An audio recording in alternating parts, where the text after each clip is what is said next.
Welcome back to the show where we run you through all the Dolphins news you need to know about. After running through the news you need to know about, we run you through the fan Q&A, where we answer fans' questions. This episode is not going to be long. We only have, I think, 3 news stories to talk about.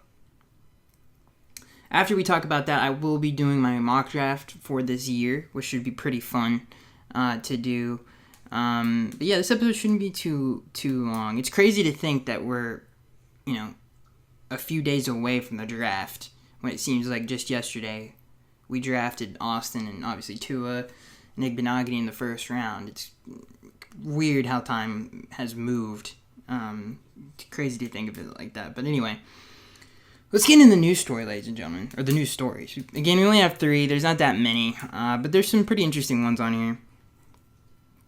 here. This first news story comes from Pro Football Rumors. Dolphins to sign John Jenkins. Again, this comes from Pro Football Rumors. The Dolphins already signed Adam Butler to help replace fellow defensive tackle Devon Gotcha after he signed with the Patriots, and now they're adding another. Miami has agreed to terms with free agent John Jenkins. Adam Beasley of the Miami Herald confirmed. Now, if you're not familiar with John Jenkins, he played for us in 2019 and appeared in all 16 games. And did pretty good. I think he had a sack. He had like over 20 tackles.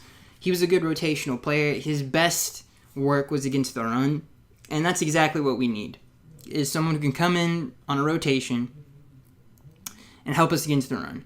And I think that's what John Jenkins accomplishes. He's going to be playing, obviously, next to better players now. I would have rather had Lawrence Guy or someone like that. It'd be interesting to see if the Dolphins still address this position to get a little bit more depth there. They don't have to do it, but obviously John Jenkins wouldn't have been my first choice. I think we can all say that. It's still a pretty solid signing, and again adds good depth and a good rotation to the defensive tackle position. And again, I think the best thing that he does is against the run. And again, 2019 played all. Obviously, that roster was very bad. We're not gonna, very bad. It didn't have a lot of depth on it. A lot of the players on that roster were, probably not going to come back the next year, especially in the secondary. I mean, that roster was in shambles, but he still, out of all of that, was a pretty big reason why we finished that year strong. And he was a good player and I would say a good starting rotational tackle. Not a starting defensive tackle, but a good rotational player that adds good depth. To the Fins roster. All right. This next news story is probably the most interesting out of all of them. Some of this other stuff is what it is, but this, I think we should probably save. You know what? No, we'll do this one. This comes from Pro Football Rumors. Dolphins are still searching for their starting center. The Dolphins made an offer to center David Andrews even after signing Matt Skura, which is very interesting that they still wanted to get David. Even though they already signed Matt from the Baltimore Ravens. According to Barry Jackson of the Miami Herald, Andrews ultimately wound up with the Patriots, but Jackson hears the Dolphins are still in search for their center support. We all know how that ended up. Obviously, David Andrews went to the Patriots, all that. But it's interesting because this connects the draft in an interesting way where, a lot of people are focused on the tackle position. And it's true. I mean, and really, if you just look at... And I've really had a chance to kind of look at all the prospects. And I have a pretty good idea of who my favorite guys are in the draft. And one of them is Landon Dickerson, from the center from Alabama. He's a very good player. Obviously, tore his ACL. I don't remember at what point in the college football season. I'm sure someone remembers down in the comment section below. I can't remember the exact point. I know he came in for a snap when Alabama ended up winning the national championship. I think he came in for a snap on one of the kneel downs. So hopefully, whatever happens with his knee, he should be fine though. You've heard some analysts like Chris Sims, who, if you don't watch that podcast, I highly recommend it. Especially, it does a great job of getting you ready for the draft. But if just watching him play, hearing some of these other analysts talk about him. And really just taking in the player as a whole, he's a very talented guy. And I wonder if somehow, and again, I hope this, obviously with the ACL injury, if he were to fall to the second round, I think that would be a great pick for the Dolphins. He might get out of the first round. He is a very talented player, though. I don't think he would, even with the ACL injury. We'll see, though. I think that could be a really great addition to the team and would fill a need, especially if the Dolphins go skill positions in the first round. And I'm all in favor of that. If they go with 18-6, they go, maybe it's Kyle Pitts at 6, and at 18 they get Harris. Maybe somehow Waddle falls to 18 and they get Pitts and Waddle. Whatever the combination is, I hope they add 2 weapons in the first round because, and I still do believe this, looking at the pass rushers, looking at the defensive tackles, looking at the offensive linemen, looking at especially the defensive backs, the safeties, taking all of that, which I think I've pretty much looked at all like the popular guys and the running backs. To me, the best players in this draft are the skill position players. My favorite players and probably the best players I think in the draft that aren't quarterbacks, obviously, to me are Kyle Pitts, Devonte Smith, Jamar Chase, Naji Harris. And I think those are my 4 guys that I really, really like. And I think those are some of the best players, if not the top 6 or 8 players, one of them in this draft. I really do believe that. I think they're better than all the pass rushers, all the DBs for the most part. I really do feel like that's the strongest position in this draft, which bodes well for the Dolphins because they're obviously in need of that. I think that's the weakest part of their offense. So if they were able to address those 2 positions in the first round, and we're going to talk about a lot more about this in the mock draft later, if they were able to address those 2 needs, and then in the second round they were somehow able to get Landon Dickerson, who obviously could fall due to injury, to the second round, that's a really, really good. I mean, that's potential, especially if they somehow, got Devonte Smith or Kyle Pitts at 6, Harris at 18, Naji Harris, and who, in my opinion, by far is the best running back in this draft, and then you go to the second round and you get Landon Dickerson. That addresses 3 big needs. And those 3 players, I think, will have a very bright future. So there's a big potential. And I wanted to bring, because this story, like I said, connects to the draft so well that they're still searching for their starting center, that this draft really, really, really fits the Dolphins' needs so perfectly with some of the better players in this draft that it's almost like it was meant to be. And I hope they execute it where they, not everything has to be, a specific, I just hope they address those needs and they don't below it, because they have a really good opportunity to get some special players that really do fit their needs. Let's move on to these new stories are what they are. Let's start with this. I thought this is an interesting one, and it has to do with Dolphins fans. This comes from Bleacher Report. Peter Schrager, obviously, if you don't know who he is, he's on. I just thought this was interesting, and I saw this on the Bleacher Report team stream. I was like, all right, this is interesting, I guess. He's obviously has his show, Good Morning Football. He made a mock draft, and the Dolphins responded to it negatively. I think they had us taking Rashawn Slater, and the Dolphins fans obviously don't want that.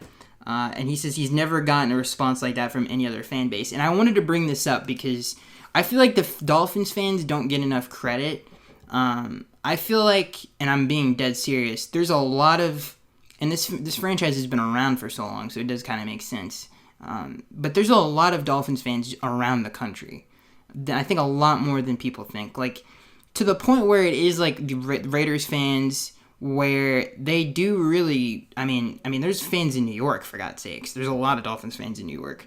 But there's fans everywhere. I mean, obviously, majority of them are in the South, but it stretches all the way up to like places like Tennessee. They're everywhere. Especially, like I said, in the South, and even in some of the northern states, like I said, like in New York.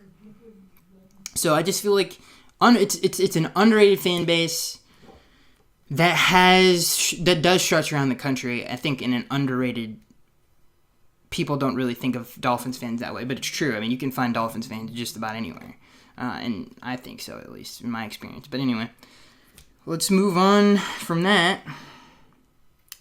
And this last news story comes from the Finsider, and it's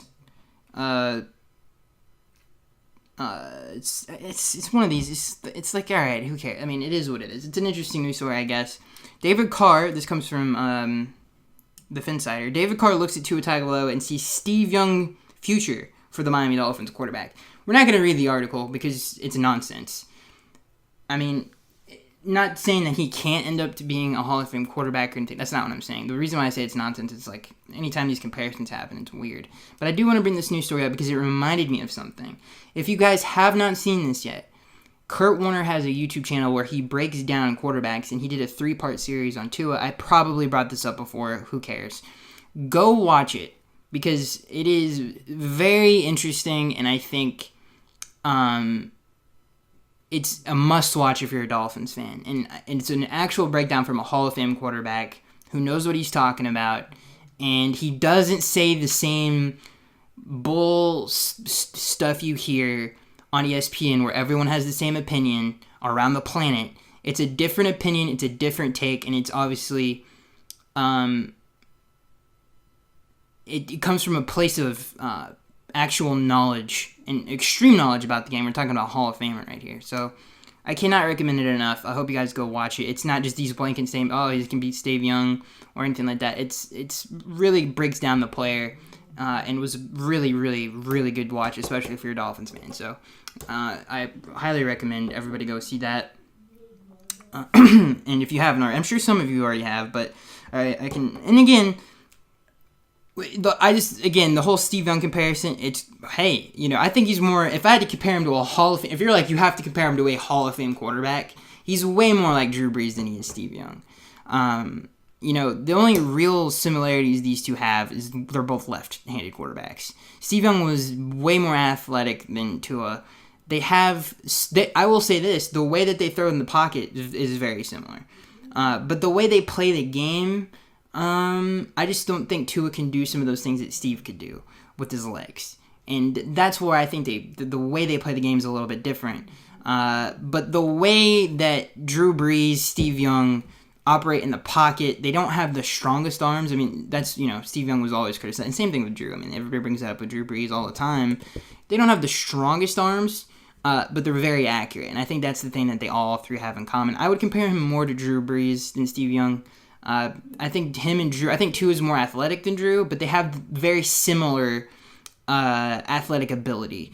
And I think the way that they play the game and the way where accuracy is kind of king with those guys, I think it's a better comparison than Steve Young if I just had to put my 2 cents in there. But I wanted to bring that up because of the Kurt Warner thing, and I hope people go watch that because it's a refreshing take that you don't get.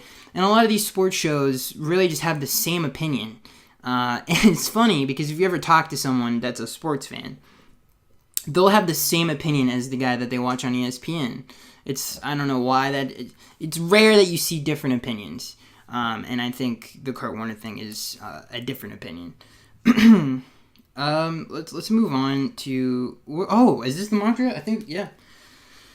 Well, I don't know if we're going to do the entire one, and then, 13 minutes into this video, really the shortest news segment I think we've ever had.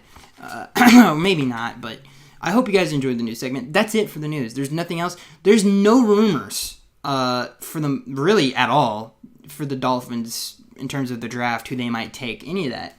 But we can do this before we get into the fan Q&A where we answer fans' questions. We'll do this mock draft. I don't know. I did an entire first round mock draft. I don't know if we'll do the entire thing because I don't know if you guys would be really interested in hearing that. We'll just probably go to 18.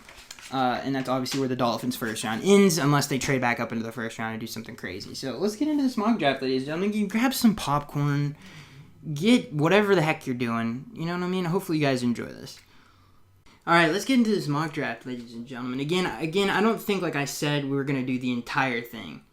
But I think we'll just go from 6 to 18. I did do an entire one. We'll see how we feel when we get to 18. So let's get into it, ladies and gentlemen. I got this written down on 3 pieces of paper here. So with the first overall pick, no surprises here. I got Trevor Lawrence going to Jacksonville. Urban Meyer, the whole thing, it just kind of makes sense. And I don't think, it'd be crazy if they didn't do it, though. And in number 2, I think this was pretty common earlier on, but opinions change. And this one has drastically changed, even though I think this is still going to happen. The Jets, with the second overall pick, go Justin Fields, quarterback out of Ohio State. We all know who Justin Fields is. I'm not the biggest fan of Justin Fields, but I don't know. I feel like his pro day was pretty strong, even though some people didn't like it. He had that great game against Clemson in the playoffs. Obviously, eventually lost to the Crimson Tide in the national championship. But I just feel like, I don't know. I got a gut feeling that this is what the Jets are going to do. Athletic, strong arm. I don't know. I just feel like this is what they're going to do. With the third overall pick in the NFL draft, obviously formerly owned by the Dolphins, now owned by the 49ers, a gift falls to San Francisco. They get Zach Wilson, quarterback out of BYU. I think I like Zach Wilson a lot. I think he's going to be a good player. Sorry, I don't know why I'm burping so much, but I think he's going to be a good player. And he's not in the AFC East. He's in the NFC West. I think somehow, some way this will happen, and then Zach Wilson will go to San Francisco, and then Kyle Shanahan and those guys will look like geniuses for what they ended up doing. And hopefully we will too, with some of the capital that we have. With the fourth overall pick, I had the Falcons going Penei Sewell, left tackle out of Oregon. And I know a lot of Dolphins fans want him. I don't, I most certainly do not. And especially looking at the tackle and offensive lineman group as a whole, I think there is, the opinion that you could get someone pretty good in the second round is true. Which is crazy. Or even, and especially since the Dolphins have the 18th pick, I feel like they could still get a quality tackle at really from the round 1 to 2. They don't have to take one with a top 6 pick, in my opinion. So the Falcons, in my opinion, the Dolphins dodged a bullet here. The Falcons go Penei Sewell. It reminds me of when the Dolphins were rumored to take Andrew Thomas, and we were all stressed the heck out about that. This is another one of those things where I hope this doesn't happen, even though Penei Sewell probably going to be a good player. But I just don't want to take a left tackle with a top 10 pick, especially in this draft where we're actually looking into it. Pretty deep draft for offensive linemen. With the fifth overall pick, by the way, before we move on to the fifth overall pick, I'm sorry, I'm getting off track here. Sorry, but this just popped into my head. This is a very, very good offensive draft. That's all I had to say. Going to 5, the Cincinnati Bengals, I have them taking Jamar Chase, which sucks for us, I know. But I feel like the whole Joe Burrow thing pushing, I don't know, who cares if the quarterback's pushing for it in the organization.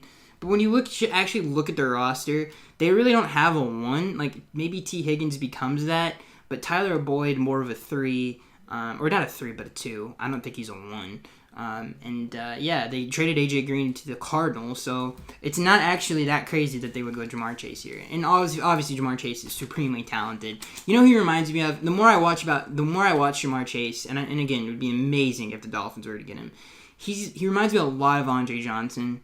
Physical, big receiver. Probably, I think he's a little bit better after the catch than Andre was. And I think that's where he reminds me a little bit of, not Anquan Bolden, but I'm trying to think of who's a great receiver after the catch. Not Jerry Rice, he was more smooth. I don't know, I can't put my finger on it, but he reminds me a lot of Andre Johnson, but I think a little bit better after the catch than him. At number 6, obviously, this is the first Dolphins pick. I have Miami going Devonte Smith, the receiver out of Alabama. This is where there's a big discussion here that I've really thought about, and this is one of the bigger reasons I wanted to put this in this video. Is there really is an argument for Kyle Pitts at 6? I really do believe that. I like Kyle Pitts.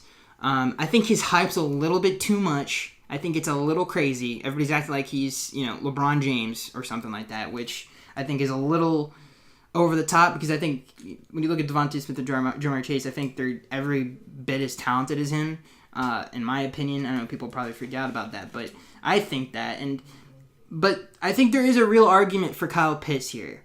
Even though I think the Dolphins have a bigger need at obviously receiver than they do a tight end. But I could see why somebody would want Kyle Pitts over Devonte Smith, and I really couldn't see that before. But now that I was really looking into everybody, I can see it now.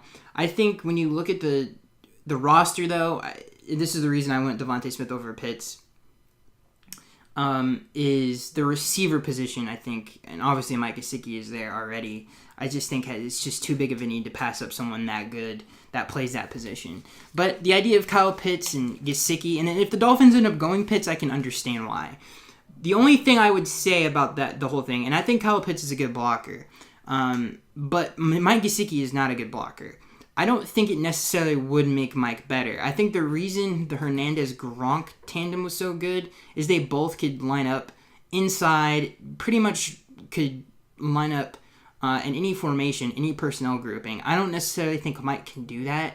And, to compare that tandem to some of the all-time great tight end tandems, which we haven't had that many, it's not a really good comparison because I don't think you can use them in that way. So I think that's another reason to go Devonte Smith, because Mike Gesicki, he's not going to... We can't rely up in a 2 tight end set and run the football with Mike Gesicki on a consistent basis. I mean, we've seen that throughout his career. I mean, we literally sub in Shaheen and Smythe at times, and Gesicki's not even on the field, or he's playing slot receiver, basically. So I think Pitts can do that, but I don't think that tandem would be as good as some of those other great tandems because of that. So that's why I ended up choosing Devonte. Even though I think Kyle Pitts very talented, I could see why somebody would want him at 6, and I think it would work, but I think Devonte Smith is the better route for the Dolphins because of those reasons. And at 7, with the Detroit Lions, I have them taking Kyle Pitts, a pick right after Devonte Smith, and we can kind of speed up here. At 8, I have Carolina going with Sean Slater, tackle. Denver, I have them taking Trey Lance from, obviously, North Dakota State, I believe, quarterback. I'm not a huge Trey Lance fan, but I don't know, for whatever reason, I felt like that's what they would do. Dallas, this is the pick that I hate the most that I wish I could change. I have them going Micah Parsons, and I think the better pick here would either be Surtain or, you could go Caleb Farley or, what's his face? You could go Kwity Paye because they need a pass rusher. Jalen Phillips. Some people like Gregory, I think his name is Rousseau from obviously Miami. You could go, I think those would be better positions to be addressed. But I thought, I don't know, when I was writing this down, I was like, Michael Parsons. I have no idea why. I mean, if you look at the roster, they have Vander Esch and Smith. Obviously, Sean Lee coming off the bench, so this doesn't really make too much sense. Who cares? This is not a Dallas Cowboys podcast. This is a Dolphins podcast. I don't know. I just thought it was a weird pick. Wish I could change it, but I already wrote it down. Who cares? I doubt that's going to happen, even though, to me, Michael Parsons is probably a better player than most of those guys that I just listed off. Then the Giants pick at 11. This is where I have Jalen Waddle going.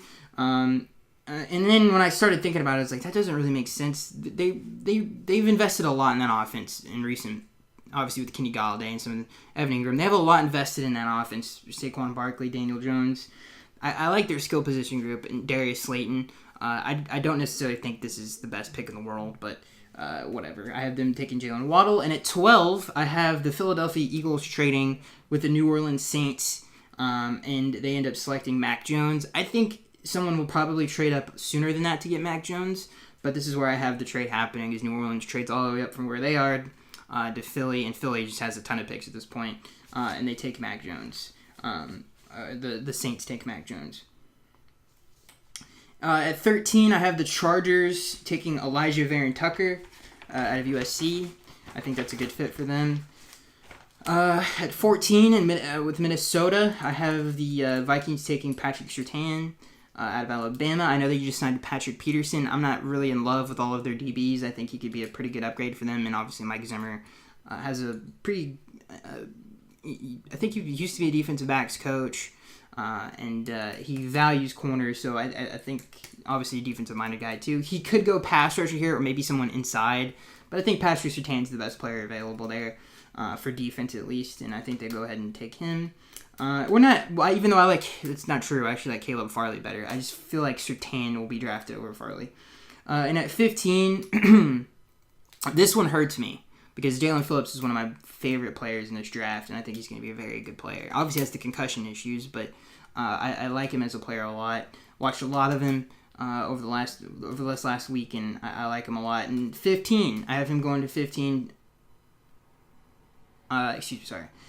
Zoned out for some reason. Just heard something. 15, I have him going. New England selecting Jalen Phillips. Let's see here. Lost my place. Let me flip around. All right, here we go. There we go. So 15, New England takes Jalen Phillips, one of my favorite players in the draft. I think they go with an edge player, which I think he could be a stand-up linebacker too. In that system, set the edge, do all that stuff. He reminds me, he's a more athletic Kyle Van Noy.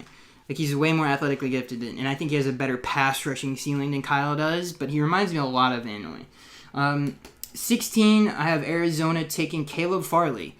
I feel like their defensive secondary could be upgraded. Obviously, they added a lot to the front seven. I don't think that needs to be touched, but I think Caleb Farley is a great fit there, and they lost Patrick Peterson, so I think that could be someone who could help fill his shoes. I actually like Caleb Farley more than I do Surtain. I think I like him a lot. Watching these two, and really the first time I heard of him was from the Chris Sims podcast, and I was like, all right, let me look into this. And I don't watch a ton of college football, and obviously a Virginia Tech guy, don't watch a lot of Virginia Tech football.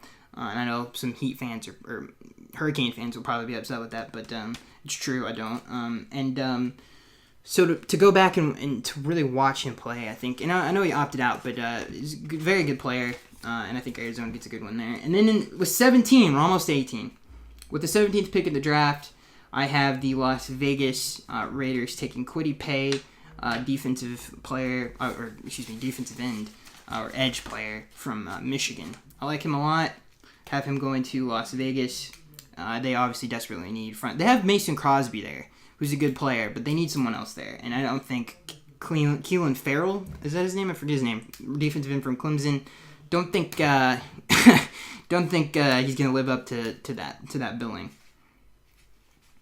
And at 18, we finally made it to the Dolphins' second pick of this draft. This is an easy one for me.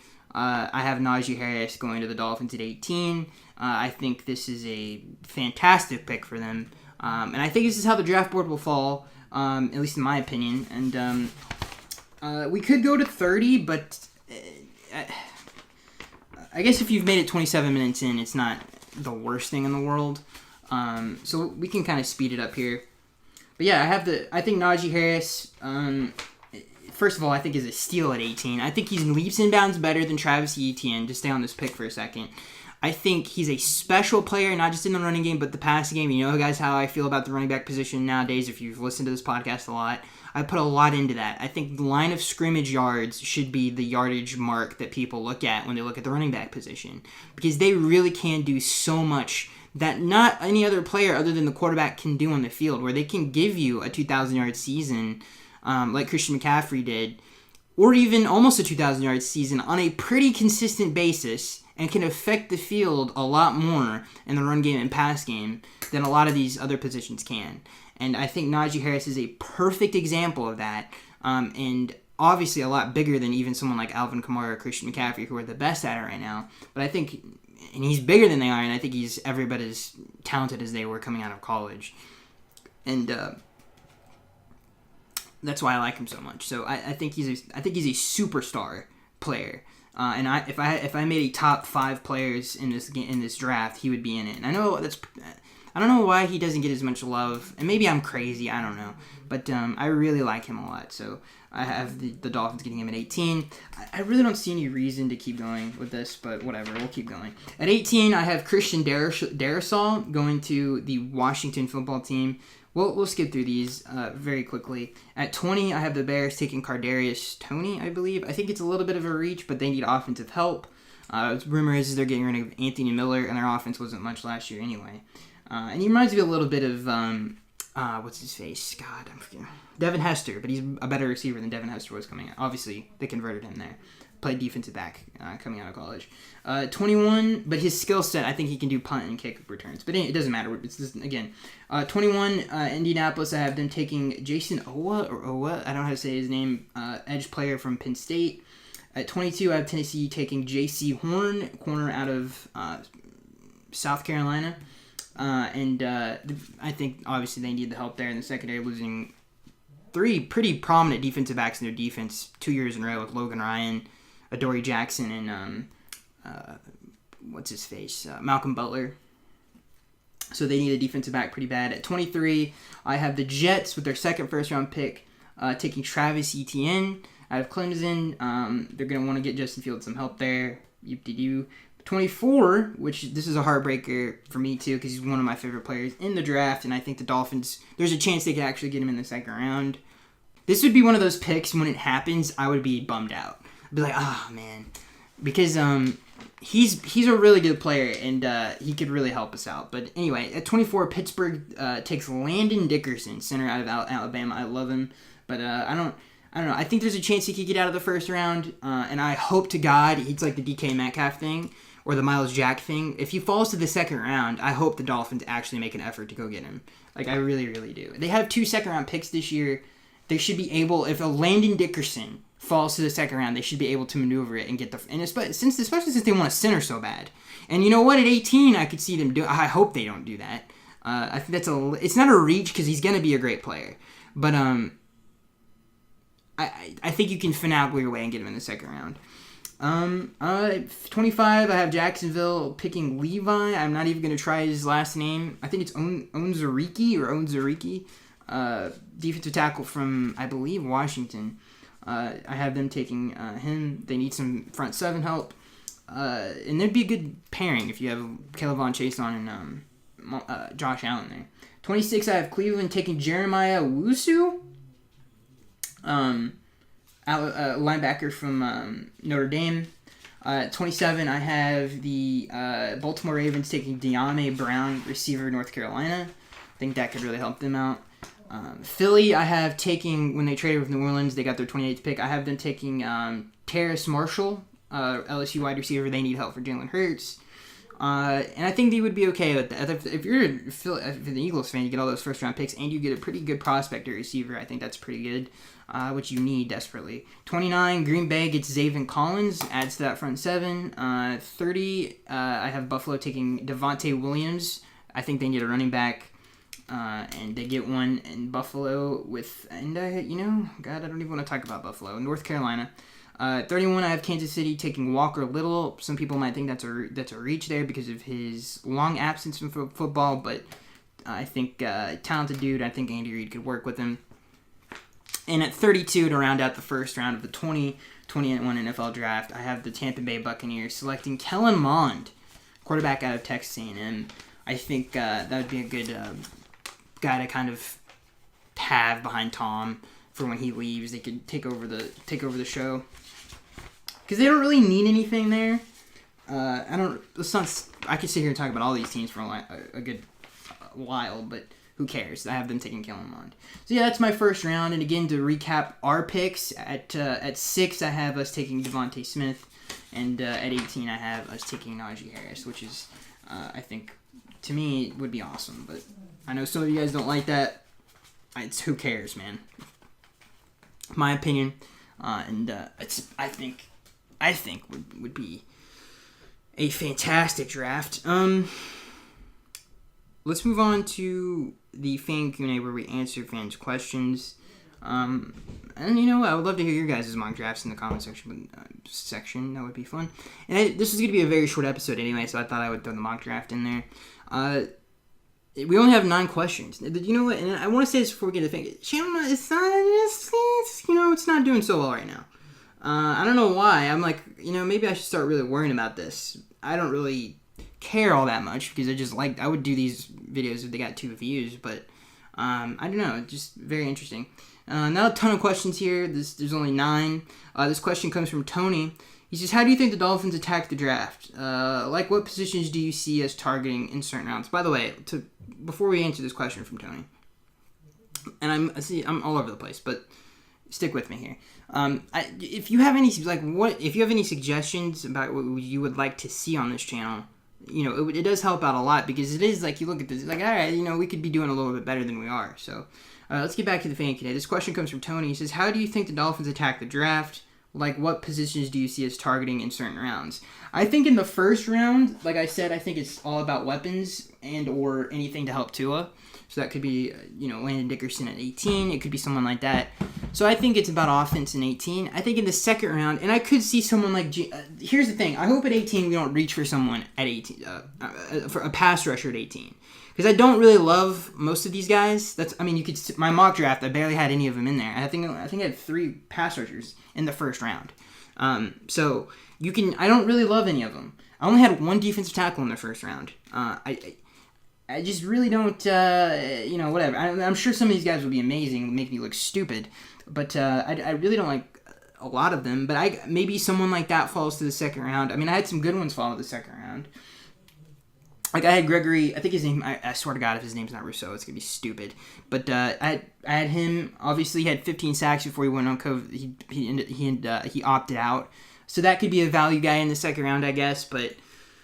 I don't really like him. I think Jalen Phillips is especially for the scheme that we run, a better fit for our scheme. And I unfortunately gave him, it doesn't matter. It was like I had him going to New England in a fictional draft. But anyway, the point is I think for sure the first round will be offense. The rest of the rounds really don't matter. I think, to be honest with you, if I was the Chris Greer, I would just attack, But if I had to say, I think in the second round, I think they would look at the center position for sure. The interior offensive, specifically the center position. I think that's what they would look to. And it really depends on what happens at 18. Because, players like Cardarius Tony, or Cardarius, I'm messing up his name, Tony from Florida, or Terrace Marshall from LSU, those guys could fall to the second round. And maybe if the Dolphins didn't feel like they addressed it, they could address it with one of their second round picks in the second round, because I think they could get one of those guys. So there's so much you could do, but I think in the first and second rounds, I think we'll be focused heavily on the offense, whether that's adding maybe a center or with the skill positions. I think that's probably the focus of those first 2 rounds is helping Tua. So this next question comes from Tony. He says, how much of last year's offense will be installed this year, and how do you think it will be different? Okay, that's a good question. I don't think any of it will be. I think it'll be completely different. From some of the things that we've heard, at least we can call them leaks or whatever, not really, but from some of the things that we've heard, the passing game is going to be more like New England than like Chad O'Shea's offense, but a little bit, I don't think they'll go as extreme with it, especially with Tua going into his second year. I think it'll definitely be more simplified, but I think that's what you're going to see. It's more of New England quick pass game, stuff like that, those kind of a little bit of spread offense. Balance and versatility, I think, is what you're going to see with the offense. So I think we're going to go a little bit back to that. And then with the run game, I think the run game will be more like New England too. And I think you'll just have Stuttsville coordinate that. So I think you're going to see a lot of physical power run formations under the center, downhill type running. Less zone stuff. I think you're going to see fullback. I think you're going to see the fullback come back, like how the Patriots use Pat Devlin, and just more of a versatile offense. So, yeah. This next question comes from TR3MC, but one thing to mention, Tony, before we move on from Tony's question is I think they will make an active or concerted effort to simplify it, because I don't think that would be smart. We had issues with that system before because it is difficult to learn. To throw that all on Tua in his second season, I think, is not a good idea. I think they will simplify it as much as they can. This question comes from TR3NC. He says, hey, Skaggs, do you think having 2 OCs will help or hurt Tua in the offense this coming? No, I don't think it will. You're going to have... He's the run game coordinator. He's just going to be like, all right, these are the run plays we can run. Now, the play calling thing, and again, I don't think even the play calling will matter. If they do split play calling, if that is true, I don't even think that... I think it's just an overblown... The only reason people are freaking out about it is because it's never happened before. That's it. So one guy's going to call run plays, the other guy's going to call offensive plays, passing plays. And Brian Flores is still the decision maker when it comes to, do you want to pass here on first down? Do you want to pass here on second down? Should we go... What do we do on 3rd and 5, 3rd and 4, 3rd and 3? What do we do on 3rd and 8? I think that's still going to go through... I think that's going to go through B-Flow. And at the end of the day, and they'll just have to coordinate it and teach everybody about it, and hopefully we can execute on Sundays. This next question comes from KC Fanatic. He says, with last season as our guide, what is our biggest problem on defense? What is our biggest problem on offense? Well, I think, without a doubt, the biggest problem on defense is... okay, hold on. Let me get back here. There's a bunch of stuff flashing around. Huge spider just crossed my foot, by the way, which is very distracting. Anyway, very distracting when you're doing a podcast. He's gone now. Let's get back to this question. Okay, let's read this question again because that was very distracting. This question comes from KC Fanatic. He says, with our season as our guide, as last season as our guide, what is our biggest problem on defense and our biggest problem on offense? So, biggest problem on defense, I would say, dude, that's a very good question. I would say I would like a little bit more of a physically gifted player at free safety. But, I feel like it's a little bit nitpicky. And I think really I would probably want an edge player. I don't think those are weaknesses, though. I think the kind of luxuries, to be honest with you. I would say maybe an edge player and a safety, maybe to groom under Bobby McCain. And then I would say defensively, I would say... or offensively, excuse me, I would say a receiver. I don't think that's really close. This question comes from Richard, just playmakers in general on offense. This question comes from Richard. He says, what about the Dolphins drafting Kellen Mond out of Texas A&M, quarterback with the seventh round pick? He's similar to Tua. He's not, I disagree with that, Richard. I don't think he's similar to Tua. He's definitely not similar to Tua. He's more, I don't know. Who does he remind me of? I hate the way he holds the football. Every time I watch Kellen Mond, I'm like, I just cannot stand the way he holds the football. But he's not very, like, the best way I can describe it is, like, the elastic arms that we have with, like, Patrick Mahomes and Matthew Stafford and Aaron Rodgers and Deshaun Watson, and I think I already said Lamar Jackson even has it, where their arm angles are... Like, they change all the time, but they're still very accurate with them. Like, their arms can do... They're like the guy... like the car dealership dudes that are, like, with their arms, like, they're squiggly. Like, it's, like, elastic. Like, they can do it... Like, Mr. Fantastic for the Fantastic Four. They can literally just... Any arm angle, it doesn't matter, is a dime. And Tua did that a little bit in college, too, especially on the run. He can change his arm angle if he's throwing on the run or if he's in the pocket. It's a different angle.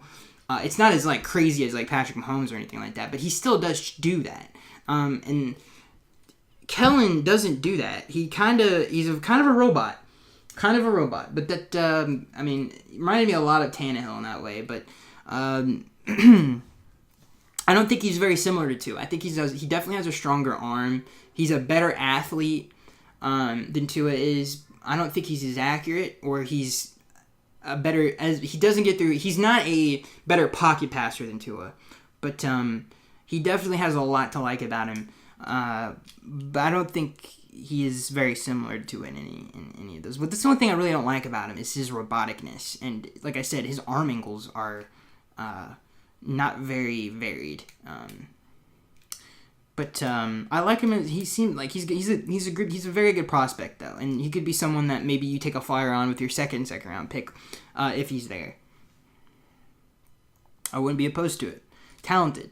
This next question comes from the and when I say, I just feel like, well, no, it doesn't matter. I like Kellen Mond a lot. This next question comes from the not a lot. I like Kellen Mond. I think he would be a good second round pick. He's could definitely go in the first round, I think, but in the second round, I like him. This next question comes from Apollo, not for the Dolphins, but it doesn't matter. The question comes from if they did do that, I wouldn't hate it. This question comes from the Apollo. He says, if Chase and Pitts are gone at 6, who you taking or even trade now? If Chase and Pitts are gone at 6, who are you taking or even trade now? I would stay there and take Devonte Smith. This next question comes from the Apollo. He says, most teams only have 1 first and 1 second round pick in this draft. Therefore, shouldn't we value picks 18 and 50 highly as fans and as organizations because we need to hit those picks to make the tank and the tank trades worth it? Yes, of course. Of course we need to hit those picks. And yes, and there is more pressure on hitting those picks because of the things we had to do to get them. I do agree with that. And, yeah, I think, would you answer your question? What is really the question? I think they are value. I think they do. Yeah. I think there definitely gives you more room, though. I would say, and it does increase your chances of getting great players too. Obviously. So yeah, I think it'll work out. All right, this next question comes from Mark. He says, "Man, I can't believe I'm saying this, but should the pick be Sewell? I feel Pitts and Chase can fit pretty much on any team, including ours. Then Smith has chemistry with Tua. His route running is man, I can't believe I'm saying this, but should the pick be Sewell?" Okay, then he went on to praise him. It just confused me. He said, "I feel Pitts and Chase can fit him. We just read that. Then Smith has chemistry with Tua. His route running is impeccable. Sewell and a center would for sure complete this line, so maybe we should get that out of the way.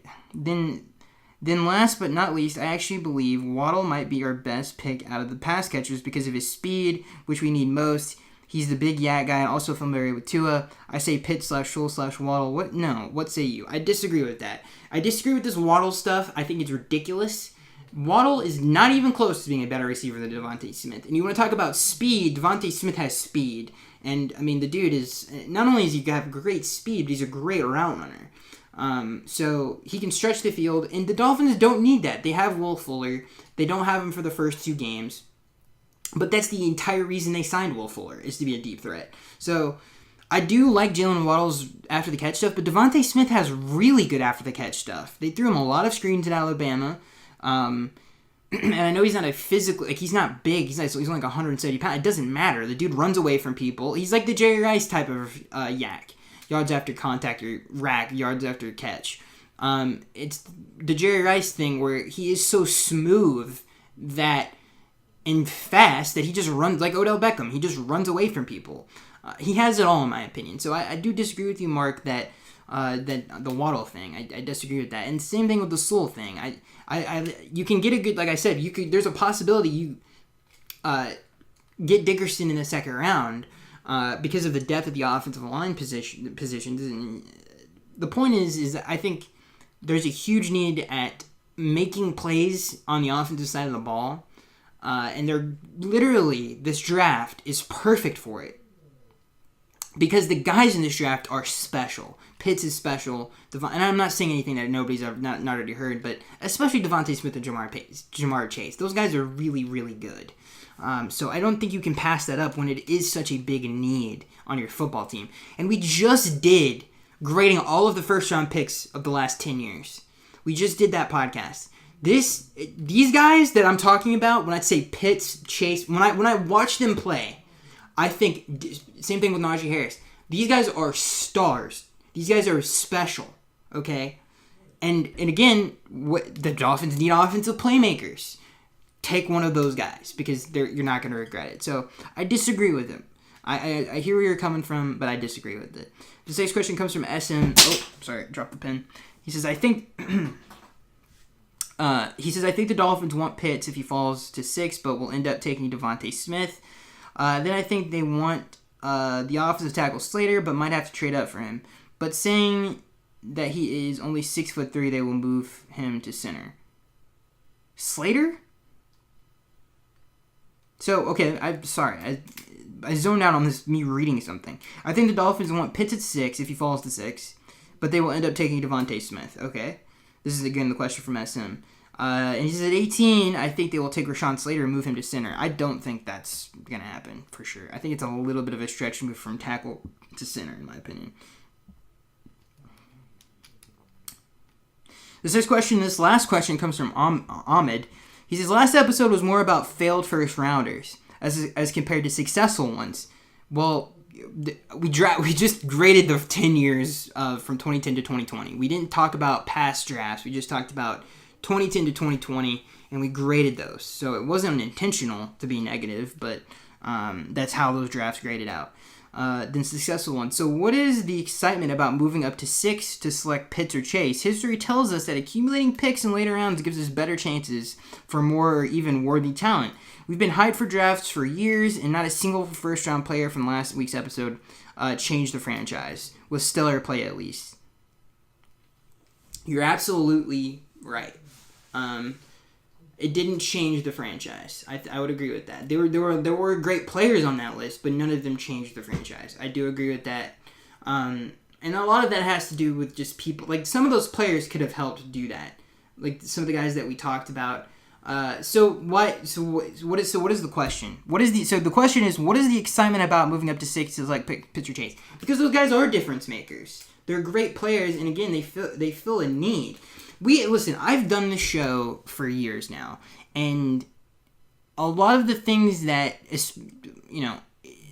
that we've wanted the Dolphins to do, other than Tua, they didn't do. Like, if we're being honest, they never did them. I don't think anybody listening to this show would have drafted Noah Igbenogany. Not saying that's a bad thing, but I'm saying I don't think any of us would have done that. I don't think any of us would have selected even Austin Jackson, which, in looking back on it, was a brilliant pick, and he's going to be a great player, but I don't think any of us would have done that. This, to me, these are no-brainer picks with what they should do at 6. And we didn't really. There've been a lot of picks in the past where it's like, why this, why that, and I think this draft, it's pretty clear cut and dry who the special guys are. So that's why you should be excited about moving up to 6, because this draft is actually special when it comes to the skill position. So that's why you should be excited, because the Dolphins have an opportunity to get someone who's very good. And hopefully they capitalize on it.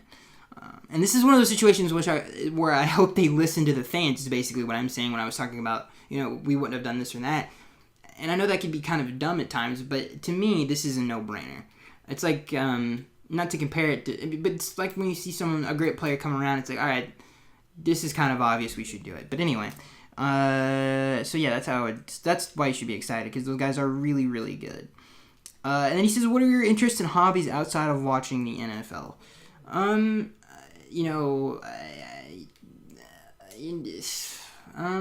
don't really, I would say video games and movies, I think, and TV, just like everybody else in the world, I think, has those hobbies. But I would say that's probably what I would say.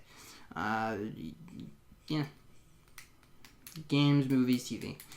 Just like pretty much everybody, especially from the generation that I come from. But anyway, that is it. I think we did it. We somehow managed to get an hour out of this show, which is ridiculous because we only had, I think, 2 actual stories to talk about. But I hope you guys enjoyed. And like I said, if there's anything that you guys want to see different, I want to know, because I feel like the channel is a little bit on the downslope a little bit, more than it has been in a long time. It is kind of concerning. And I would like to know what you guys, if you want to see change, where you want to see it. So leave that down in the comment section below, and I will see you guys in the next one.